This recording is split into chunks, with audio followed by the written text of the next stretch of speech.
When news Telangana news కి స్వాగతం. బులెటిన్ల ముందుగా హెడ్లైన్స్ చూద్దాం. మాజీ మంత్రి గుంటూరు జిల్లా వైఎస్ఆర్సీపీ అధ్యక్షులు అంబటి రాంబాబు ప్రెస్ మీట్. వైసీపీకి మింగుడు పడని విషయం ఎస్సీ వర్గీకరణ. మినిస్టర్ డోలా శ్రీ బాల వీరాంజనేయ స్వామి.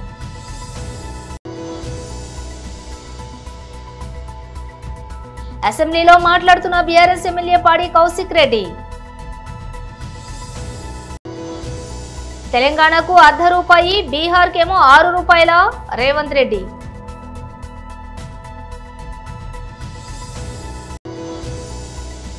రాష్ట్ర వ్యాప్తంగా ఫామ్ ఫండ్స్ నిర్మాణానికి శ్రీకారం చుట్టిన ఉప ముఖ్యమంత్రి శ్రీ పవన్ కళ్యాణ్. ఇక డీటెయిల్స్ చూస్తే మాజీ మంత్రి గుంటూరు జిల్లా వైఎస్ఆర్సీపీ అధ్యక్షులు అంబటి రాంబాబు ప్రెస్ మీట్ నిర్వహించారు. పాల్గొమని చెప్పిన తర్వాత వారు ఈ శాసనసభ సమావేశాలు చాలా అడ్డగోలుగా పరస్పరం డబ్బా కొట్టుకునే విధంగాను కూటమిలో ఒకరినొకరు పొగుడుకునే కార్యక్రమాలు తప్ప రెండేది లేదు.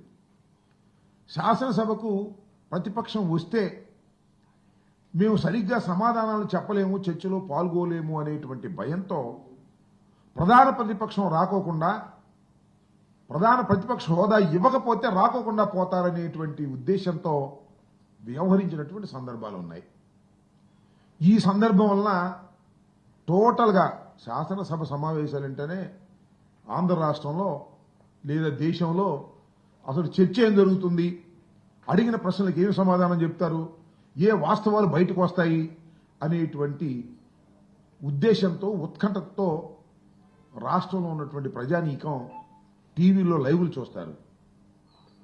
అసలు ఒక లైవ్ని చూసినటువంటి సందర్భమే ఈ శాసనసభకు లేకపోవటం చాలా దురదృష్టకరం. దానికి ప్రధానమైనటువంటి కారణం ప్రతిపక్షం లేకపోవటం, ప్రతిపక్షాన్ని గుర్తించకపోవటం అని ఈ సందర్భంగా నేను చెప్పదలుచుకున్నాను. ఒకటే ఒంటెందు పోకర్లాగా పోతూ వచ్చారు. వారిని వారు పొగుడుకోవటం, కూటమిలో ఒకరినొకరు పోడుకునేటటువంటి కార్యక్రమాలు చేయటం తప్ప మరొకటి ఏమీ కనిపించలేదు. ఇక ఇది ఇలా ఉంటే ఒకసారి కాస్త ఆ కౌన్సిల్ వైపు చూస్తే నాకు తెలిసి కౌన్సిల్ని పెద్దగా ఎవరు కూడా పట్టించుకోరు. శాసనసభ జరుగుతున్నప్పుడు శాసనసభనే లైవ్లో చూస్తారు, కౌన్సిల్ పెద్ద పట్టించుకోరు. ఇవాళ శాసనసభను చూడటం మానేశారు, కౌన్సిల్ని చూస్తున్నారు. కౌన్సిల్లో జరుగుతున్న చర్చని అందరూ గమనించేటటువంటి ప్రయత్నం చేశారు. దీనికి ప్రధానమైన కారణం ఏమిటంటే కౌన్సిల్లో ప్రధాన ప్రతిపక్షం బ్రహ్మాండంగా యాక్ట్ చేసింది. వారు ఏదైతే తప్పులు చేస్తున్నారో ఆ తప్పులన్నింటినీ కూడా ఎత్తి చూపించేటటువంటి కార్యక్రమం శాసన మండలిలో చేయటం జరిగిందని మనవి చేస్తున్నాం. ఒకటి కాదు, రెండు కాదు, అనేక ప్రశ్నలకు శాసనసభలోనూ శాసన మండలిలోనూ అడిగినటువంటి ప్రశ్నలకు వారు సమాధానాలు చెప్పడం ద్వారా కొన్ని విషయాలు చాలా బహిర్గతమయ్యాయి. మీరు చూశారు కదా, అసలు తెలుగుదేశం కూటమి అధికారంలోకి వచ్చిన దగ్గర నుంచి జగన్మోహన్ రెడ్డి గారి మీద, వైఎస్ఆర్ కాంగ్రెస్ పార్టీ మీద బురద జల్లే కార్యక్రమం, అప్రతిష్ట పాలు చేసే కార్యక్రమం చేస్తూ ఉన్నారు. చాలా చిత్రం ఏంటంటే అప్పుల విషయంలో మాత్రం చాలా బ్రహ్మాండంగా ఈ శాసనసభ సమావేశాల్లో దొరికిపోయారు. చంద్రబాబు నాయుడు గారు అధికారంలోకి రాగానే ఏమన్నాడంటే జూలై 10వ తారీఖున ముఖ్యమంత్రి గారు ఒక రివ్యూ చేశాడు. రివ్యూ చేసినప్పుడు 14 లక్షల కోట్ల అప్పులు ఉన్నాయి ఈ రాష్ట్రంలో అని లీకులు ఇచ్చాడు. వైసీపీకి మింగుడు పడని విషయం ఎస్సీ వర్గీకరణ. మినిస్టర్ డోలా శ్రీ బాల వీరాంజనేయ స్వామి. అధ్యక్ష,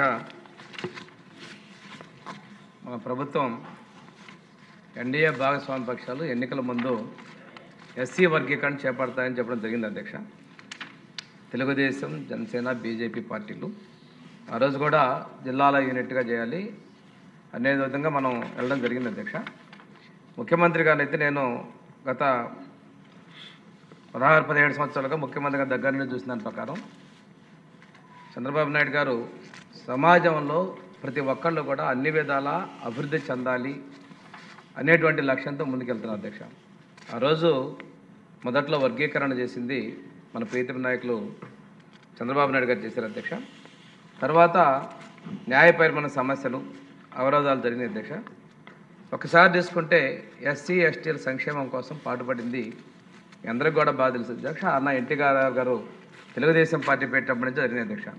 మన పార్టీ ఎజెండాలోనే ఉంటుంది. ₹2 కిలో బియ్యం దగ్గర నుంచి కూడా ఇవన్నీ కూడా ఎస్సీ ఎస్టీల యొక్క అభ్యున్నతికి తీసుకొచ్చిన అధ్యక్ష. పక్కా ఇళ్ళు కూడా కనిపిస్తుంటాయి. ఒకసారి తీసుకుంటే అధ్యక్ష, గురుకుల పాఠశాల వ్యవస్థను కూడా ఆ రోజున అన్న ఎన్టీ రామారావు గారు తీసుకుని రావడం జరిగింది అధ్యక్ష. ఈరోజు 190 ఇన్స్టిట్యూట్స్ సోషల్ వెల్ఫేర్ రెసిడెన్షియల్ స్కూల్లో ఉంటాయి. అదేవిధంగా ఎస్టీ బీసీ మైనార్టీలో కూడా ఈ ఇన్స్టిట్యూట్స్ వచ్చి ఈ వర్గాల ప్రజలు ఉన్నత విద్యను అభ్యసించేందుకు మంచి నాణ్యమైన విద్య ఇచ్చేందుకు దోహదపడుతుంది అధ్యక్ష. తర్వాత స్వాతంత్రం వచ్చిన తర్వాత 50 సంవత్సరాల వరకు కూడా ఈ 2 గ్లాసుల పద్ధతి అస్పృశ్యతలు ఉన్న దాన్ని తీసుకొని మన ప్రీతమ నాయకులు శ్రీ నారా చంద్రబాబు నాయుడు గారు జస్టిస్ పున్నయ్య కమిషన్ ఏర్పాటు చేయడం జరిగింది అధ్యక్ష. జస్టిస్ పున్నయ్య కమిషన్ పరిశీలన చేసిన తర్వాత 42 సిఫార్సులు చేయడం జరిగింది అధ్యక్ష. ఈ 42 సిఫార్సులు కూడాను మన ప్రీతమ ముఖ్యమంత్రి గారు 23 జీవోలు 2 మెమోలతోటి వీటి ఆచరణకి అవకాశాలు కల్పించారు అధ్యక్ష. ఆ రోజు తీసుకున్న చర్యలే ఈరోజు జిల్లా స్థాయిలో విజిలెన్స్ మానిటరింగ్ కమిటీలు ఏర్పాటు కావచ్చు, అదేవిధంగా సిటిజన్స్ డే కూడా జరపడం కావచ్చు, అదేవిధంగా ఎస్సీ ఎస్టీ మానిటరింగ్ జరిగే వాళ్ళకి ప్రత్యేకంగా వాళ్ళకి ఇచ్చేటువంటి నష్టంతో పాటు కూల్ చేసిన ఇళ్లకు కూడా అదనం బెనిఫిట్ ఇచ్చే విధంగా చేసే విధంగా ఇటువంటి పలు సంస్కరణలు కూడా మనం ఆ రోజు చంద్రబాబు నాయుడు గారు జస్టిస్ పున్నయ్య కమిషన్ ఏర్పాటు చేయడం వల్ల జరిగింది అనేది కూడా మీకు ఒకసారి తెలియజేస్తాను అధ్యక్ష. ఒక విషయం తీసుకుంటే అధ్యక్ష, మనం గత 14-19లోనే జగ్జీవన్ రావు గారి జయంతిని కావచ్చు, అంబేద్కర్ గారి జయంతిని కావచ్చు అధికారికంగా నిర్వహించాలనే ఉత్తర్వులు కూడా మన ప్రీతం నాయకులు మన ప్రభుత్వంలోనే ఇచ్చామనే విషయాన్ని కూడా మీ ద్వారా తెలియజేస్తున్నాను అధ్యక్ష. ఇంకోటి అధ్యక్ష, పోయినసారి ఈ సభలోనే 125 సంవత్సరాల అంబేద్కర్ గారి జయంతి సందర్భంగా 125 అడుగుల విగ్రహాన్ని ఏర్పాటు చేయాలని చెప్పేసి శాఖమూరులో మన భూమిని కేటాయించి ప్రాజెక్టు మొదలు పెడితే గత ముఖ్యమంత్రి ఈ పేరు చంద్రబాబు నాయుడు గారికి తెలుగుదేశం పార్టీకి వస్తుందని చెప్పేసి ఇక్కడి నుంచి ఆ ప్రాజెక్టు అర్ధాంతరంగా ఆపేసి తరలించారంటే ఆలోచన ఆచరణకి ఆద్యుడు మన ప్రీతం ముఖ్యమంత్రి చంద్రబాబు నాయుడు గారి విషయాన్ని కూడా మీకు తెలియజేస్తాను అధ్యక్ష. ఇక్కడ ఇంకొక విషయం ఏంటంటే అధ్యక్ష, ప్రమోషన్స్లో కూడా ఎస్సీలకి ఎస్టీలకి రిజర్వేషన్ అవకాశాన్ని కూడా మనకి మన చంద్రబాబు నాయుడు గారు మన ప్రభుత్వంలోనే అది కల్పించడం కూడా జరిగిందనే విషయాన్ని అసెంబ్లీలో మాట్లాడుతున్న బీఆర్ఎస్ ఎమ్మెల్యే పాడి కౌశిక్ రెడ్డి. సీతక్క గారు ఇంతకుముందు అన్నారు అధ్యక్ష, హుజురాబాద్లో నువ్వు ఎంత తిరిగినావో వస్తావు రా అని. నేను ఆ సవాల్ని స్వీకరిస్తున్నా అధ్యక్ష. తను ఎప్పుడు రమ్మంటే నేను హుజురాబాద్ కౌశిక్ రెడ్డి గారు సీతక్క అక్క లాంటిది కాదు, అందరికి అక్కనే, కానీ నువ్వు సబ్జెక్ట్లోకి వెళ్ళిపో. ఇంకొకటి లాస్ట్ అక్క, ఒక్కటి సార్ ఎందుకంటే అది ఒక్క నిమిషం అక్క. ఇంకొకటి కూడా అన్నారు సీతక్క గారు. ఏమన్నారు అధ్యక్ష, ఇవాళ కౌశిక్ రెడ్డి గారి లైఫ్ స్టైల్ డిఫరెంట్, నా లైఫ్ స్టైల్ డిఫరెంట్ అని అన్నారు. ఎస్ కరెక్ట్ అధ్యక్ష, వారు చెప్పింది కరెక్ట్, నేను ఏకీభవిస్తున్నా. డాక్టర్ వైఎస్ రాజశేఖర్ రెడ్డి గారు ముఖ్యమంత్రిగా ఉంటున్న 5 ఎకరాల ఇళ్లలో తనుంటురు, నేను చిన్న 500 గజాలలో నేనుంటున్నా అధ్యక్ష. ఎస్, తన స్టేచర్ నా స్టేచర్ ఒకటి కాదు అధ్యక్ష అని కూడా ఈ సందర్భంగా మీకు తెలియజేస్తా ఉన్నాను అధ్యక్ష. ఇక ఇప్పుడు పోతే అధ్యక్ష, ఇప్పుడు పోతే అరే అయిపోయింది అయినా ప్లీజ్ అధ్యక్ష. ఒక్కసారి మీరు ఆలోచన చేస్తే బీఆర్ఎస్ పాలన రైతులకి స్వర్ణయుగం, కాంగ్రెస్ పాలన రైతులకి సంక్షోభ యుగం అని చెప్పక తప్పదు అధ్యక్ష. ఎందుకంటే మీకు కొన్ని ఉదాహరణలతో చెప్తున్నా అధ్యక్ష, ఉట్టికి కూడా చెప్తలేను అధ్యక్ష. 2014-2015లో 34,97,571 ఎకరాలకి వరి సాగు విస్తీర్ణం ఉంటే అధ్యక్ష, 2023-24లో 1,18,10,992 ఎకరాలకి విస్తీర్ణ పెరిగింది అని చెప్పక తప్పదు అధ్యక్ష. ఇప్పుడు అంటే 83,13,421 ఎకరాల పెరిగింది సాగు విస్తీర్ణాన్ని చెప్పక తప్పదు అధ్యక్ష. ఇదే సమయంలో వరి ధాన్యం ఉత్పత్తి 2014-2015 అధ్యక్ష కేవలం 68,17,273 టన్నుల నుంచి ఇవాళ 2,60,88,127 టన్నులకి పెరిగిందంటే ఇది కేసీఆర్ గారి హయాంలో పెరిగింది. వాస్తవా కాదా? ఒక్కసారి మీ గుండె మీద చేసుకొని ఆలోచన చేయండి అధ్యక్ష. అంటే 1,92,70,854 టన్నుల ఉత్పత్తి పెరిగింది. ఇది వాస్తవము. దేశంలోనే నంబర్ 1 గా నిలబెట్టింది ఇది కేసీఆర్ గారి ప్రభుత్వం అని చెప్పక తప్పదు అధ్యక్ష. అదే విధంగా అధ్యక్ష 2014-2015లో అధ్యక్ష పత్తి సాగు విస్తీర్ణ 41,83,000 ఎకరాలకి ఉండేది అధ్యక్ష. అదే 23-24లోకి వచ్చేసరికి 60,53,000 ఎకరాలకి ఈ విస్తీర్ణ పెరిగింది అధ్యక్ష. అంటే దాదాపు 18,70,000 ఎకరాలకి ఈ విస్తీర్ణ పెరిగింది కూడా ఈ సందర్భంగా మీకు తెలియజేస్తా ఉన్నాను అధ్యక్ష. అదే విధంగా అధ్యక్ష 2014-15లో పత్తికి దిగుబడి 35 లక్షల. కేంద్రంలోని ఎన్డీఏ కూటమి సర్కార్ దక్షిణాది రాష్ట్రాలను చిన్నచూపు చూస్తోందని తెలంగాణ ముఖ్యమంత్రి రేవంత్ రెడ్డి ఆరోపించారు. తెలంగాణ ప్రభుత్వం కేంద్రానికి పెద్ద మొత్తంలో పన్నులు చెల్లిస్తోందని, తిరిగి పొందుతున్నది మాత్రం స్వల్పమేనని చెప్పారు. రాష్ట్ర ప్రభుత్వం రూపాయి ఇస్తే కేంద్రం కేవలం 42 పైసలు మాత్రమే తిరిగిస్తోందని విమర్శించారు. అదే బీహార్కు మాత్రం రూపాయికి ఏకంగా 6 రూపాయలు తిరిగిస్తోందని చెప్పారు. ఈ మేరకు శనివారం చెన్నైలోని స్టాలిన్ సర్కార్ ఏర్పాటు చేసిన అఖిలపక్ష భేటీలో రేవంత్ రెడ్డి ఈ వ్యాఖ్యలు చేశారు. పన్నుల చెల్లింపు విషయంలో తెలంగాణతో పాటు తమిళనాడుకి రూపాయికి 26 పైసలు, కర్ణాటకకు రూపాయికి 16 పైసలు మాత్రమే అందుతున్నాయని తెలిపారు. ఈ విషయంలో దక్షిణాది రాష్ట్రాలకు అన్యాయం జరుగుతోందని రేవంత్ రెడ్డి చెప్పారు. ఉత్తరాది రాష్ట్రాలను ఉత్తరప్రదేశ్ కు రూపాయికి 2.03, మధ్యప్రదేశ్ కు రూపాయికి 1.73 అందుతున్నాయని తెలిపారు. I express my special appreciation for Tamil Nadu Chief Minister Thiru Stalin for bringing all of us together on this platform. We have shared a detailed note on our views on delimitation. We seek unity in South Indian states to fight jointly, as well Punjab. I will briefly summarize my point. Today, we have a big challenge facing the country. BJP is implementing a policy of demographic penalty. Since 1971, when India decided to adopt family planning as a national priority, South India has done very well, but big states in North India have failed. We become spectacular South. We achieved fastest economic growth, bigger GDP, higher per capita income, job creation, best infrastructure development, better governance, and best social welfare. We contribute more to national exchequer and get lesser allocations. For rupees 1 tax paid by Tamil Nadu, it get back 26 paisa. Likewise, Karnataka 16 paisa, Telangana 42 paisa, Kerala is 49 paisa. But when Bihar pays rupees 1 rupees tax, it gets 6 rupees 6 paisa. Uttar Pradesh gets rupees 2 rupees 3 paisa.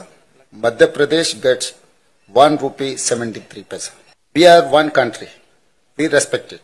But we cannot accept this proposed delimitation because of it will politically limit us.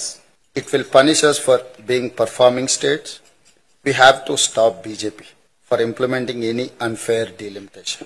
My first point, don't increase Lok Sabha seats. Do delimitation within states.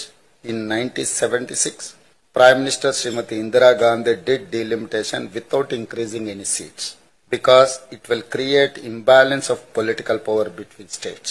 In 2001, NDA government led by Mr. Atal Bihari Vajpayee also did delimitation in states without any increasing seats. PM Narendra Modi must also do the same. Don't increase Lok Sabha seat numbers. My second point is that South will not accept population-based delimitation. If BJP does delimitation on population, South India will lose political voice. North will make us secondary citizens. Everyone here agrees we will not accept delimitation based on the population because then states like UP, Bihar, Madhya Pradesh, Rajasthan will dominate rest of the country. రాష్ట్ర వ్యాప్తంగా form funds నిర్మాణానికి శ్రీకారం చుట్టిన ఉప ముఖ్యమంత్రి Shri Pawan Kalyan.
Super star Mahesh Babu దర్శక దిగ్గజం Rajamouli combination లో సినిమా తెరకెక్కుతున్న సంగతి తెలిసిందే.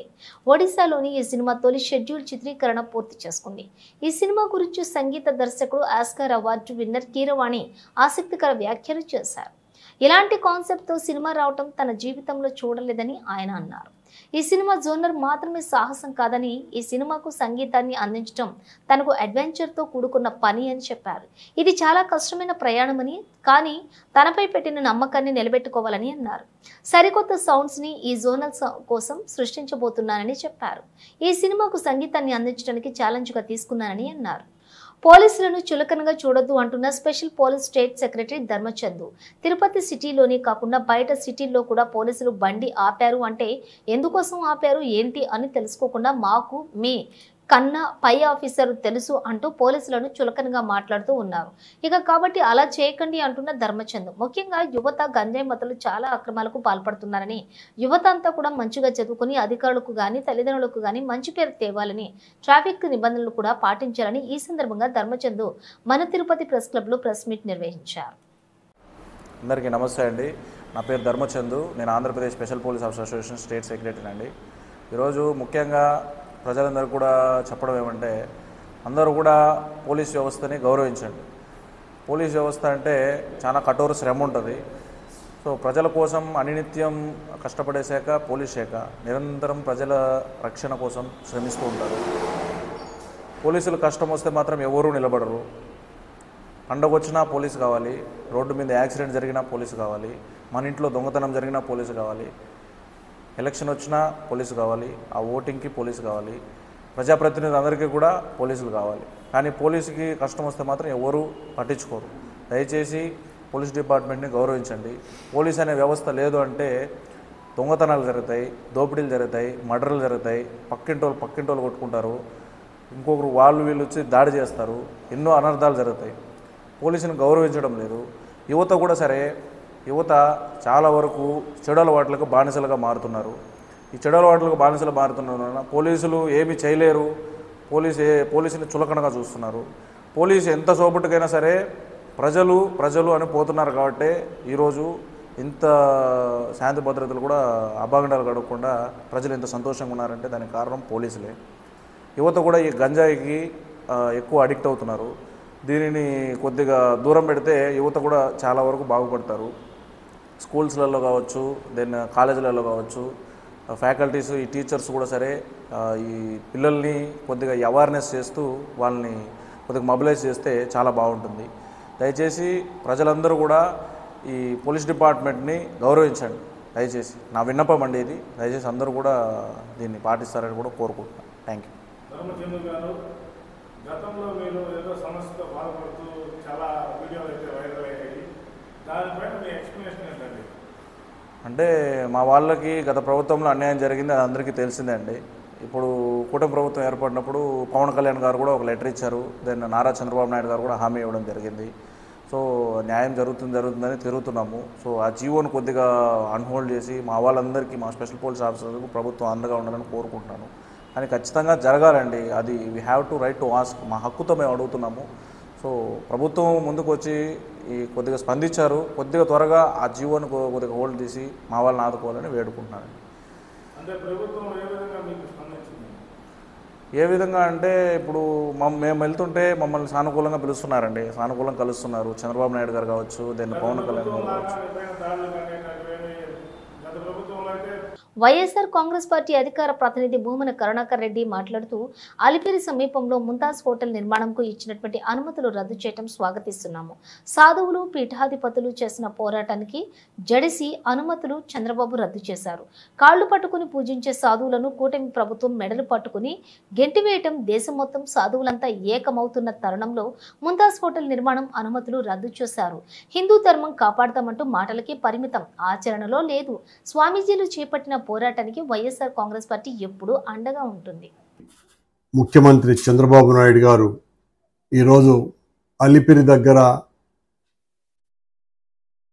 ముంతాజ్ హోటల్ నిర్మాణానికి తాను ఇచ్చినటువంటి అనుమతుల్ని రద్దు చేయటాన్ని ఆహ్వానిస్తున్నాం.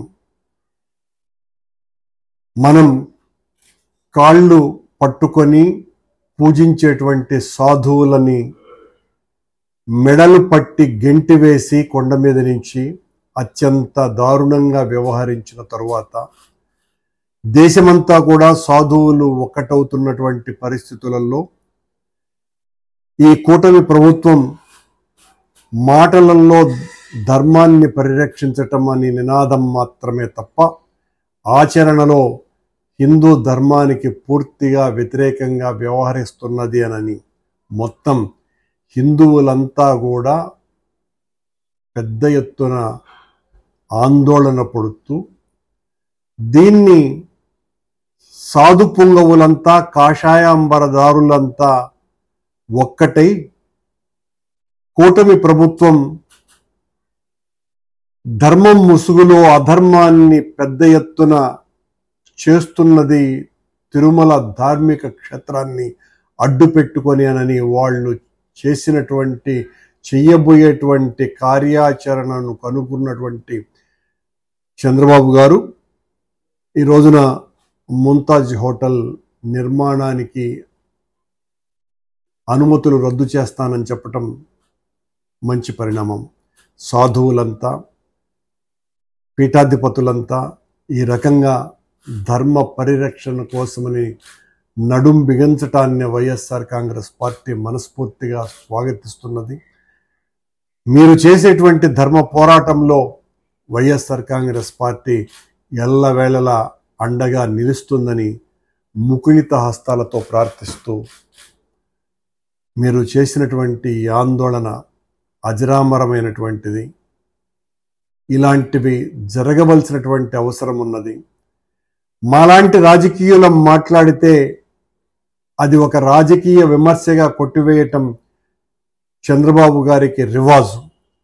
కానీ సాధువులంతా తిరగబడితే చంద్రబాబుతో సహా ఎవరైనా కూడా తల వంచాల్సిందేనని ఈ సంఘటన నిరూపించింది. బులెటిన్ ముగించే ముందు హెడ్లైన్స్ మరోసారి. మాజీ మంత్రి గుంటూరు జిల్లా వైఎస్ఆర్సీపీ అధ్యక్షులు అంబటి రాంబాబు ప్రెస్ మీట్. వైసీపీకి మింగుడు పడని విషయం ఎస్సీ వర్గీకరణ. మినిస్టర్ డోలా శ్రీ బాల వీరాంజనేయ స్వామి.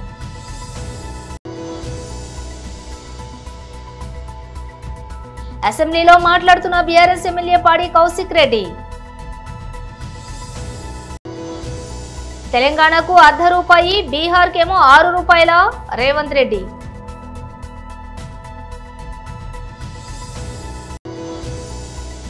రాష్ట్ర వ్యాప్తంగా ఫామ్ ఫండ్స్ నిర్మాణానికి శ్రీకారం చుట్టిన ఉప ముఖ్యమంత్రి శ్రీ పవన్ కళ్యాణ్. ఇవి బులెటిన్ విశేషాలు. మరో బులెటిన్తో మళ్ళీ కలుద్దాం.